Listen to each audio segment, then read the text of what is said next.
वंदे मातरम विद्यार्थी मित्रों, wisdom international e learning school में आप सभी का हार्दिक स्वागत है। आज का हमारा विषय है हिंदी। कक्षा 7, विषय हिंदी, विषयांक दोहा अष्टक भाग 3।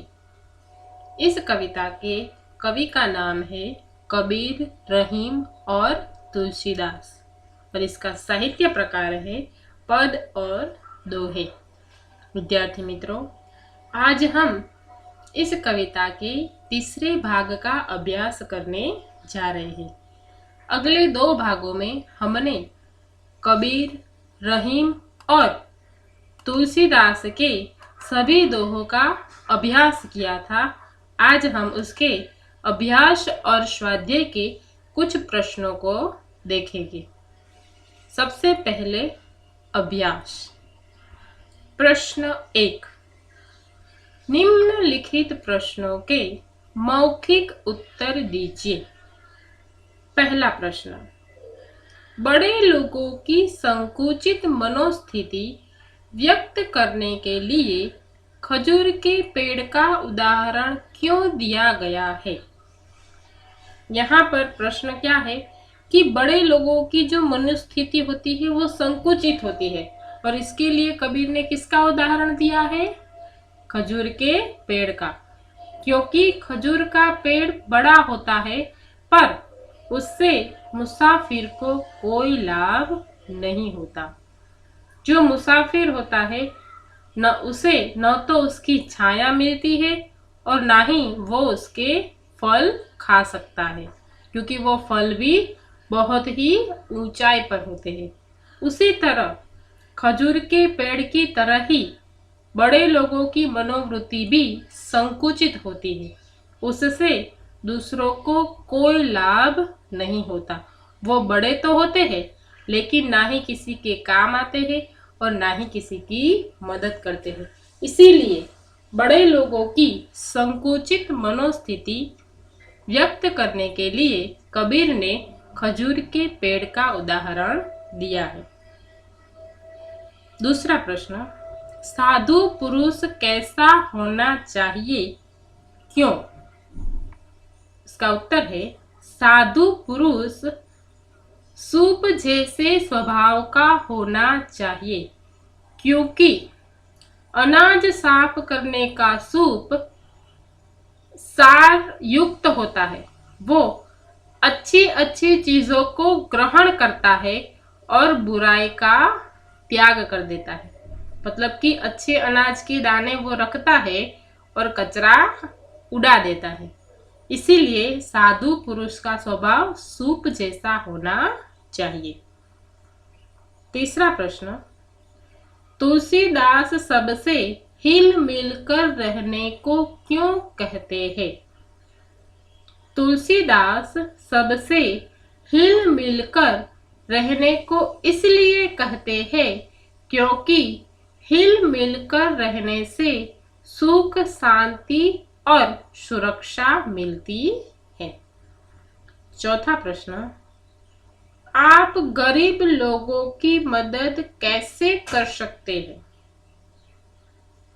तो यहाँ पर इस प्रश्न का उत्तर आप अपने आप से भी लिख सकते हैं। जैसे कि हम गरीब लोगों के बच्चों की पढ़ाई में मदद कर सकते हैं। उनको हमारी जो किताब है पुरानी वो किताबें दे सकते हैं। और दूसरी जो जरूरी चीज़ें हैं जो हमारे किसी काम की नहीं है उसे फेंकने के बजाय हम गरीबों को दे सकते हैं। हमारे घर में कुछ अनाज बचा है या कुछ अन्न बचा है, खाने की चीज़ बची है, अगर वो खाने लायक है तो उसे फेंकने की बजाय हम गरीबों में बांट सकते हैं। तो हम इस प्रकार गरीबों की मदद कर सकते हैं। जितनी हो सके हम उसकी मदद कर सकते हैं। आगे का प्रश्न, सज्जन लोग अपनी संपत्ति का उपयोग कैसे करते हैं? तो जो सज्जन लोग होते हैं वो दूसरों के हित के लिए, दूसरों की भलाई के लिए अपनी संपत्ति का उपयोग करते हैं। तो विद्यार्थी मित्रों, ये थे सारे मौखिक प्रश्न जिसका उत्तर आपको अपनी नोटबुक में लिखना है। इसके बाद का प्रश्न, प्रश्न 2, नीचे दिए गए शब्दों में विलोम शब्दों के सही जोड़े बनाइए और उदाहरण के अनुसार वाक्य में प्रयोग कीजिए। यहाँ पर जो शब्द दिए गए हैं उसकी हमें विलोम शब्द, विलोम अर्थात विरुद्धार्थी शब्दों की सही जोड़ बनानी है और फिर उसका वाक्य में प्रयोग करना है। यहाँ पर एक उदाहरण दिया है, असत्य और सत्य की जोड़ बनाई। सत्य तो उसका विलोम क्या होगा, असत्य, और इससे वाक्य बनाया है, गांधी जी सत्य बोलते थे। और असत्य पर हमें असत्य नहीं बोलना चाहिए। तो इस प्रकार हमें जोड़ बनानी है। तो मैंने यहाँ पर आपके सामने विलोम शब्द की जोड़ बनाकर रखी है। अब हम इसका वाक्य में प्रयोग करेंगे। पहला जो है आदर, तो उसकी जोड़ क्या होगी, अनादर। तो हम अब उसका वाक्य में प्रयोग करेंगे। आदर, तो हमें हमेशा बड़ों का आदर करना चाहिए। और अनादर यानी कि हमें कभी भी किसी का अनादर नहीं करना चाहिए। दूसरा है स्वकाज, तो उसकी जोड़ बनेगी परकाज। तो मैं स्वकाज के लिए पुस्तकालय जा रहा हूँ। और परकाज का वाक्य बनेगा कि जो सज्जन लोग होते हैं वो अपनी संपत्ति परकाज के लिए संग्रहित करते हैं। तीसरी जोड़ बनेगी बुरा, तो उसका विरुद्धार्थी क्या होगा, अच्छा। बुरा तो अच्छा, तो बुरा उससे वाक्य बनेगा कि हमें कभी भी किसी के साथ बुरा व्यवहार नहीं करना चाहिए। और अच्छा उससे वाक्य बनेगा कि हमें सभी के साथ अच्छा व्यवहार करना चाहिए। उसके बाद की जोड़ बनेगी प्रेम, तो उसका विरुद्धार्थी क्या होगा, नफरत। तो प्रेम से वाक्य बनेगा कि हमें सबके साथ प्रेम से हिल मिलकर रहना चाहिए। और नफरत का वाक्य बनेगा कि हमें कभी भी किसी से नफरत नहीं करनी चाहिए। उसी प्रकार नजदीक, तो उसका विरुद्धार्थी क्या होगा, दूर। तो नजदीक से क्या वाक्य बनेगा कि राम मंदिर मेरे घर से नजदीक है। और दूर, तो हमें पाठशाला में दूर तक चलकर जाना होगा। उसके बाद की जोड़ बनेगी मृत, तो उसका विरुद्धार्थी क्या होगा, जीवित। तो मृत, मृत से कौन सा वाक्य बनेगा कि बस दुर्घटना में कई लोग मृत पाए गए।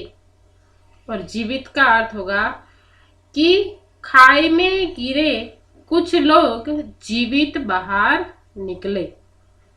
उसके बाद कौन सा बनेगा, अंतिम है छोटा, तो उसका विरुद्धार्थी क्या बनेगा, बड़ा। तो छोटा से कौन सा वाक्य बनेगा कि मेरा घर बहुत ही छोटा है।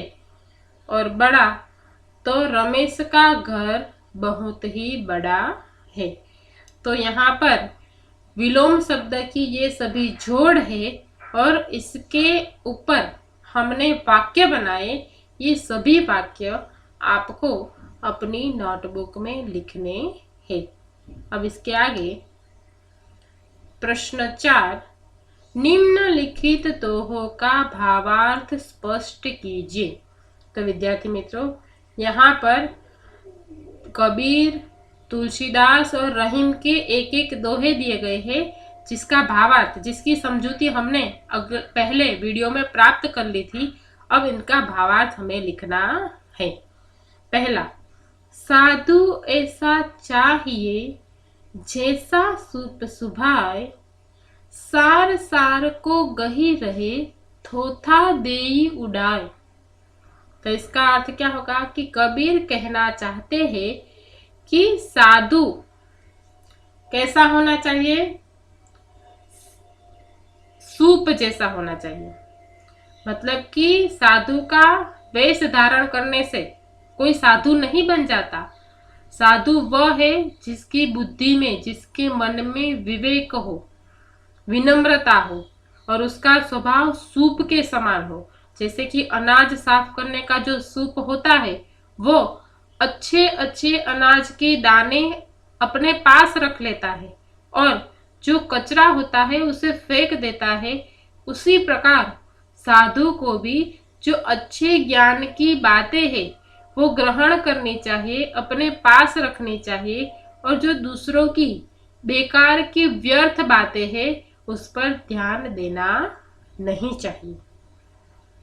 दूसरा दोहा, तुलसी हाय गरीब की कबहू न खाली जाए, मुए ढोर के चाम से लोहा भस्म हो जाए। तुलसीदास प्रस्तुत दोहे में कहते हैं कि जो गरीब की हाय होती है, उसकी जो बद्दुआ होते हैं, उसका जो श्राप होता है वो कभी निष्फल नहीं होता। जिस प्रकार मरे हुए जानवर के चमड़े से बनी जो धोकनी होती है वो लोहे को भी भस्म कर देती है, उसी प्रकार गरीब की जो बद्दुआ होती है, उसके हृदय से जो हाय निकलती है, उसे सताने वाले का, मतलब कि जो गरीबों को सताते हैं वो सताने वालों का क्या कर देती है, सर्वनाश कर देती है। इसीलिए कभी भी हमें गरीबों की हाय लेनी नहीं चाहिए। अंतिम दोहा, रहीमन देखी बड़ेन को लघु न दीजिए डारी, जहां काम आवे सुई कहा करे तलवारी। यहाँ पर रहीम कहते हैं कि हमें बड़े व्यक्ति को देखकर छोटे व्यक्ति की उपेक्षा नहीं करनी चाहिए। इस बात को समझाने के लिए रहीम सुई और तलवार का उदाहरण देते हैं और फिर हमें समझाते हैं कि जो काम एक छोटी सी सुई कर सकती है वो काम कभी भी बड़ी तलवार नहीं कर सकती। इसके आगे स्वाध्याय प्रश्न 1, निम्नलिखित प्रश्नों के उत्तर दीजिए। पहला प्रश्न, साधु कैसा होना चाहिए? तो इसका उत्तर होगा कि साधु सूप जैसे स्वभाव का होना चाहिए। जैसे सूप को फटकारते समय वो अनाज के अच्छे दाने अपने पास रख लेता है और जो कूड़ा कचरा होता है उसे फेंक देता है, इसी प्रकार सूप की भांति ही साधु को भी अच्छी बातें ग्रहण करनी चाहिए और जो बुरी और व्यर्थ बातें हैं उनको छोड़ देनी चाहिए, उसकी ओर ध्यान देना नहीं चाहिए। इसीलिए साधु सूप जैसे स्वभाव का होना चाहिए। दूसरा प्रश्न, कबीर जी लालच को क्यों बुरी चीज कहते हैं? तो कबीर लालच को बुरी बला कहते हैं। क्यों? क्योंकि लालच व्यक्ति की बुद्धि को नष्ट कर देती है। जैसे मक्खी अपनी लालच के कारण ही गुड़ पर बैठती है और फिर बाद में उसके पैर उसमें फंस जाते हैं, और फिर मक्खी की तरह ही जो व्यक्ति लालच में पड़ता है वो भी मुसीबत में पड़ जाता है, अंत में उसे पछताना पड़ता है मक्खी की तरह। इसीलिए कबीर लालच को बहुत ही बुरी चीज कहते हैं। तीसरा प्रश्न, तुलसीदास सबसे हिल मिलकर रहने को क्यों कहते हैं? तुलसीदास सबसे हिल मिलकर रहने को कहते हैं, क्योंकि हिल मिलकर रहने से आपस में एक दूसरे के साथ प्रेम भाव बढ़ता है। प्रेम भाव बढ़ने से सबके मन में जो दुश्मनावट की भावना है, बैर भावना है, वो नष्ट हो जाती है। और इसीलिए तुलसीदास जी नदी और नाव की तरह हमें हिल मिलकर रहने की सीख देते हैं। चौथा प्रश्न, गरीब की हाय के लिए कौन सा उदाहरण दिया गया है? तो गरीब की हाय के लिए किसका उदाहरण दिया गया है? लुहार की धोकनी का उदाहरण दिया गया है। जो धोकनी किससे बनती है? मरे हुए जानवर के चमड़े से बनाई जाती है। धोकनी से निकलती हुई जो आग है वो हवा को तेज करती है और आग तेज होने से लोहा भस्म हो जाता है। गरीब की हाय धोकनी से निकलने वाली हाय के जैसी ही होती है। वह बद्दुआ बनकर उसे सताने वाले जो होते हैं उसका सर्वनाश कर देती है। अंतिम प्रश्न, रहीम प्रेम का धागा तोड़ने के लिए क्यों मना करते हैं? तो रहीम प्रेम का धागा तोड़ने के लिए इसीलिए मना करते हैं क्योंकि जो प्रेम का धागा होता है, प्रेम का जो संबंध होता है वो बड़ा ही नाजुक होता है। उस धागे के माध्यम से ही रहीम कहते हैं कि उसे जोर से चटकने से वो टूट जाता है, जोर से खींचने से वो क्या हो जाता है? टूट जाता है। और फिर एक बार ये प्रेम रूपी धागा टूट जाए तो फिर जुड़ता नहीं है, और यदि जुड़ भी जाए तो उसमें क्या पड़ जाती है? गांठ पड़ जाती है। इसीलिए पहले के जैसे प्रेम रूपी हमारे संबंध नहीं रहते। वह संबंध पहले जैसा मीठा नहीं होता, उसमें वो मिठास नहीं होती गांठ पड़ने के बाद। इसीलिए रहीम प्रेम का धागा न तोड़ने के लिए कहते हैं कि हमें उसे संजोकर और संभाल कर रखना चाहिए ताकि हमारे संबंध में पहले जैसी मिठास बनी रहे। तो विद्यार्थी मित्रों, यहाँ पर दोहा अष्टक के अभ्यास और स्वाध्याय के प्रश्न पूर्ण होते हैं। अब हम अगले वीडियो में पुनरावर्तन 1 देखेंगे। धन्यवाद।